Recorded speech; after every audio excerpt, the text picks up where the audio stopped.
Hello అండి, welcome back to Nivi's kitchen. ఈరోజు Mughlai chicken biryani ఎలా చేసుకోవాలో చూపిస్తాను.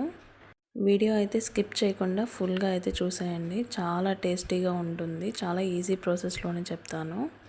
కొత్తగా ఎవరైనా మా ఛానల్ చూస్తున్నట్లయితే సబ్స్క్రైబ్ చేసుకోవడం మర్చిపోకండి. ముందుగా ప్యాన్లో ఆయిల్ వేసుకోండి.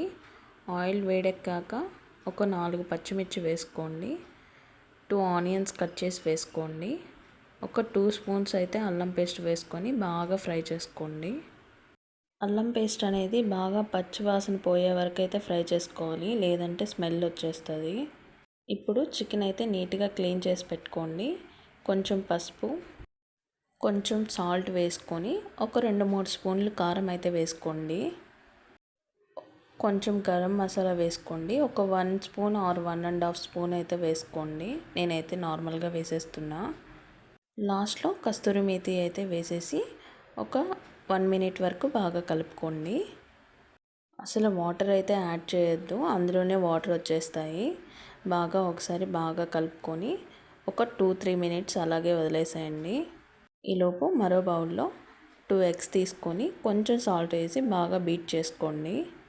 ఈ చికెన్ అనేది బాగా ఫ్రై అయ్యాక బాగా చూడండి, ఇలా వచ్చాక ఆ ఎగ్ వెయిట్ని అందులో వేసేసుకోండి. ఇప్పుడు మరో స్టవ్ మీద వాటర్ అయితే పెట్టేసుకోండి. అందులో బిర్యానీ ఇంగ్రీడియంట్స్, కొంచెం కొత్తిమీర, కొంచెం ఉప్పు వేసి కొంచెం బాయిల్ అయ్యే వరకు అయితే ఉంచండి. వాటర్ అనేది బాగా బాయిల్ అయ్యాకే రైస్ అయితే వేసుకోవాలి. రైస్ అయితే 1/2 అవర్ ముందే నానబెట్టేసుకోండి. ఇప్పుడు మరో బౌల్ తీసుకొని పెరుగు, కొంచెం పసుపు, ఒక 2-3 పచ్చిమిర్చి, సాల్ట్, కారం ఒక 2 స్పూన్లు వేసుకోండి. ఒక 1 స్పూన్ అల్లం పేస్ట్ వేసుకొని ఫ్రైడ్ ఆనియన్స్ ఉంటే వేసుకోండి. కొంచెం కొత్తిమీర వేసి బాగా కలిపేసుకోండి. లెమన్ ఉండ వేసేసుకోండి. రైస్ అయితే 70% కుక్ అవ్వాలి. ఈలోపు మరో పెద్ద కడాయి అయితే తీసుకోవాలి. అందులో ఒక 5 స్పూన్స్ ఆయిల్ వేసుకోండి. ఆయిల్ హీట్ అయ్యాక కొంచెం జీలకర్ర, బిర్యానీ ఆకు అయితే వేసుకోండి. మనం పెరుగుతో చేసి పెట్టుకున్న మిశ్రమాన్ని అయితే ఇందులో యాడ్ చేసేయండి. బాగా ఫ్రై అయ్యే వరకు ఉంచుకోండి. కొంచెం కస్తూరి మేతి, చికెన్ మసాలా పౌడర్ అయితే వేసేసుకోండి. ఇంకొంచెం సేపు ఒక 2 or 3 మినిట్స్ బాగా ఫ్రై చేసుకోండి. రైస్ చూద్దాం.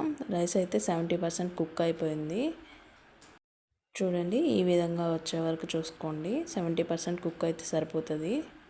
ఇప్పుడు ఆ రైస్ని ఒక లేయర్ లాగా వేసుకోండి. ఒక లేయర్ వేసుకున్నాక చికెన్ వేసుకోండి. మళ్ళీ ఇంకో లేయర్ కావాలంటే వేసుకోండి. నేనైతే ఒక లేయర్ అయితే వేస్తున్నాను.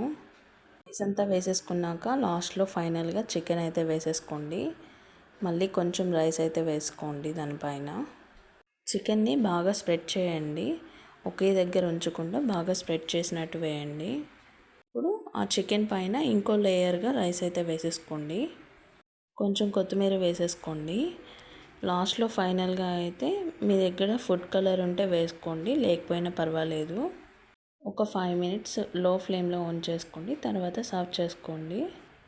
మొగలై చికెన్ బిర్యానీ అయితే రెడీ అయిపోయింది. పీసెస్ కూడా చాలా సాఫ్ట్గా ఉన్నాయి. టేస్ట్ అయితే చాలా బాగా వచ్చింది. మీరు ఒకసారి ట్రై చేయండి. ఎలా వచ్చిందో కామెంట్ సెక్షన్లో కామెంట్ చేయండి. Thanks for watching.